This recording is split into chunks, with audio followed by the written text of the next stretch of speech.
In both my scholarship, our clinical work, and the practice that I do, we focus on representing people who otherwise don't have a voice within this system.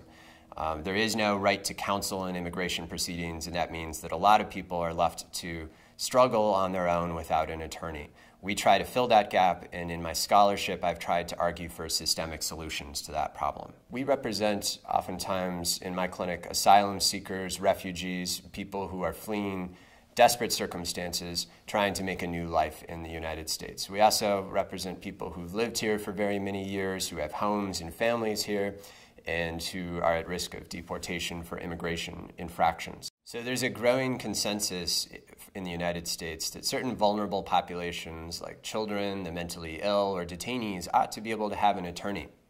And there's been an experiment in New York City with greatly increasing access to counsel for detainees in removal proceedings. And I'm part of a coalition in Chicago that's trying to achieve the same thing here. I think one of the biggest issues on the horizon is going to be whether President Obama has the ability and the authority to pursue certain types of immigration reforms on his own without the input of Congress.